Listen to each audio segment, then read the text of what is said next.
নমস্কার, উপস্থিত হলাম অ্যাস্ট্রোলজার পি সরকার। আশা করি আপনারা সকলে ভালো আছেন। তো আমার টপিকগুলো আপনারা অনেকেই দেখেছেন। আজও আমি একটি ভালো টপিক নিয়ে উপস্থিত হলাম, যে টপিকটি আপনারা অনেকেই শুনে থাকবেন বা জেনে থাকবেন। ভয় পাওয়ার কিছু নেই, খুব সুন্দর টপিক এবং এই টপিকটা নিয়ে বর্তমান যুগে অনেক লাখ লাখ কোটি কোটি টাকার ব্যবসা হয়ে থাকে। আসুন সেই বিষয়টি নিয়ে আমি আলোচনা করব। যে দোষটি আমি আলোচনা করব, এই দোষটি যদি কোনো জাতক জাতিকার জন্ম ছকে থেকে থাকে তাহলে তাদের বৈবাহিক জীবনে চরম অশান্তি নেমে আসে। এমনকি প্রেমে বাধা, প্রেমে যদি বিয়েও হয়ে থাকে সেই বিবাহ বেশি দিন টেকে না, বিচ্ছেদ ঘটায়। স্বামী স্ত্রীর মধ্যে অশান্তি, বিচ্ছেদ, ডিভোর্স পর্যন্ত হয়ে থাকে। এমনকি স্বামী স্ত্রীর মৃত্যু পর্যন্ত হয়ে থাকে। কি সেই দোষ? আসুন সেই দোষটি নিয়ে আমি আলোচনা করব আপনাদের সঙ্গে। দোষটি হলো মাঙ্গলিক দোষ বা ভৌম দোষ।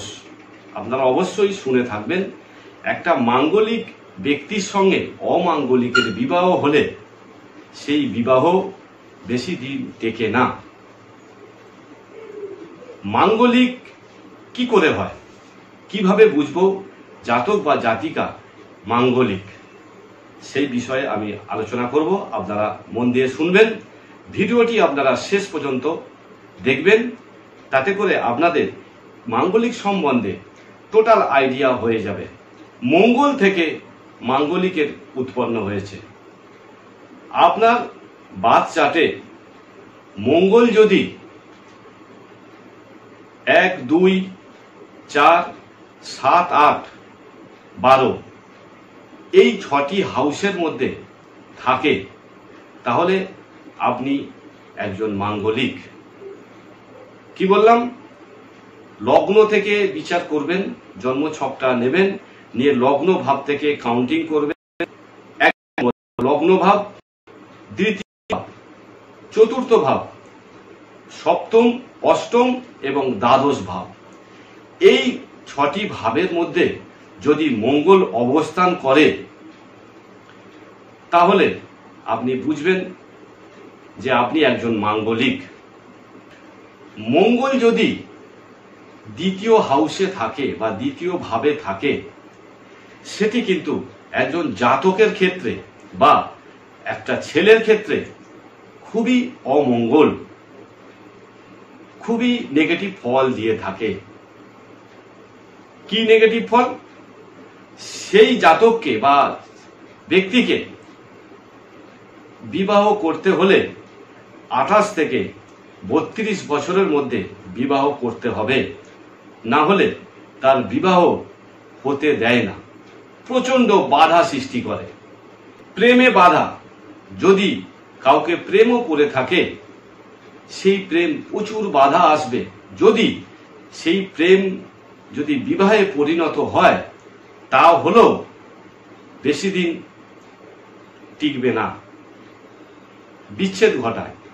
এমনকি এই জাতকের যদি বিবাহ হয় তাহলে প্রাক্তন কোনো প্রেমিকা বা বিবাহিত কোনো মহিলার সঙ্গে হয়ে থাকে। প্রথম বিয়ে কখনোই টিকতে দেয় না বা স্থায়িত্ব পায় না।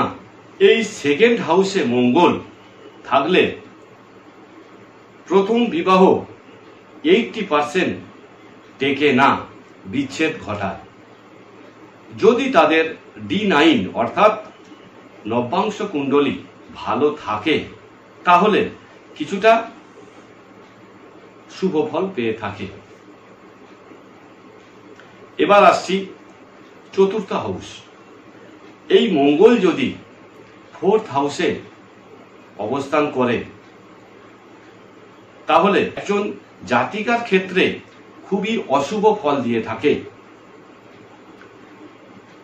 মহিলাদের বা একজন জাতিকার জন্মছকে 4th হাউসে মঙ্গল থাকা শুভ নয়। প্রচন্ড অশুভ ফল দিয়ে থাকে। তাই 4th হাউসে মঙ্গল মেয়েদের ক্ষেত্রে বা জাতিকার ক্ষেত্রে খুবই অশুভ। বিবাহ হলেও জটক বিচার করে বিবাহ দেয়া উচিত। যদি জাতিকার D9 অর্থাৎ নবাংশ কুণ্ডলী যদি শুভ হয় তাহলে কিছুটা শুভ ফল পেয়ে থাকবে। না হলে 4th হাউসে মঙ্গল একজন মহিলার ক্ষেত্রে বা জাতিকার ক্ষেত্রে প্রচন্ড অশুভ ফল দিয়ে থাকে। বিবাহ বিচ্ছেদ ঘটে থাকে, এমনকি স্বামীর মৃত্যু পর্যন্ত হয়ে থাকে। তাই হাউসে মঙ্গল থাকলে অবশ্যই আপনারা ভালোভাবে ছক করে বিবাহ। মাঙ্গলিক দোষ থাকলে 28 বছরের আগে বিবাহ করা উচিত নয়। বিবাহ সব সময় 28-এর উপরে করা ভালো, 28-এর নিচে বিবাহ করা উচিত নয়। মাঙ্গলিক থাকলে 28 বছরের আগে বিবাহ দেওয়া শুভ নয়। যদি শনির কোনো কানেকশন থেকে থাকে, শনির কানেকশন কিংবা শনির দশা অন্তর্দশা যদি থেকে থাকে তাহলে কখনোই কোর্ট ম্যারেজ বা রেজিস্ট্রি ম্যারেজ করা উচিত নয়। যদি রেজিস্ট্রি ম্যারেজ করতে হয় তাহলে দশা অন্তর্দশার পরে বা বিবাহের পরে আপনারা রেজিস্ট্রি করতে পারেন, আগে কখনোই করা উচিত নয়। এক্ষেত্রে ট্র্যাডিশনাল ম্যারেজ সামাজিক প্রথা মেনে বিবাহ করা উচিত বা সামাজিক বিবাহ করা উচিত। তাই এ বিষয়ে আপনারা খেয়াল রাখবেন, এতে জাতক জাতিকার শুভ হবে। এই মাঙ্গলিক দোষ সব ক্ষেত্রে থাকে না, কিছু ক্ষেত্রে এই মাঙ্গলিক দোষ ভঙ্গ হয়ে যায় বা মাঙ্গলিক যোগ কেটে যায়। তাহলে জন্ম ছকে মিলিয়ে দেখবেন 1, 2, 4, 7, 8, 12 এই হাউসে যদি শনি অবস্থান করে তাহলে মাঙ্গলিক দোষ ভঙ্গ হয়। তবে এক্ষেত্রে ভালো করে বিচার করতে হবে শনি মঙ্গলের কোনো রকম কানেকশন না থাকে বা শনি মঙ্গলের দৃষ্টি বা মঙ্গল শনিকে দৃষ্টি যদি এই রকম না থাকে তাহলে জানবেন মাঙ্গলিক দোষ ভঙ্গ হয়ে গেছে বা মাঙ্গলিক দোষ কেটে গেছে। সেক্ষেত্রে ভালো করে ছকটি মিলিয়ে দেখবেন। এবারে আসি মাঙ্গলিক দোষের প্রতিকার। এখানেই অনেক ধরনের ব্যবসা শুরু হয়ে থাকে। মাঙ্গলিক দোষের প্রতিকার আপনারা অতি সহজেই করতে পারবেন। আপনাদের কোনো রকম টাকা পয়সা খরচা করার দরকার নেই। আপনারা যদি মনে করেন এই দোষ অনেকাংশে কমিয়ে আনতে পারবেন। কি করতে হবে শুনে রাখুন। এই মাঙ্গলিক দোষ থাকলে আপনাকে প্রতি মঙ্গলবার হনুমানজির মন্দিরে মেটে সিঁদুর দেবেন বা হনুমানজির পায়ে মেটে সিঁদুর দেবেন। আর কি করবেন, প্রতি মঙ্গলবার আপনারা হনুমানজির পূজা অর্চনা করবেন। যদি পারেন হাতের মধ্যে তামার বালা কিংবা তামার আংটি অনামিকা আঙুলে পূজা পাঠ করে ধারণ করবেন। সমাজে গরিব ও দুস্থ মানুষদের সেবা করবেন,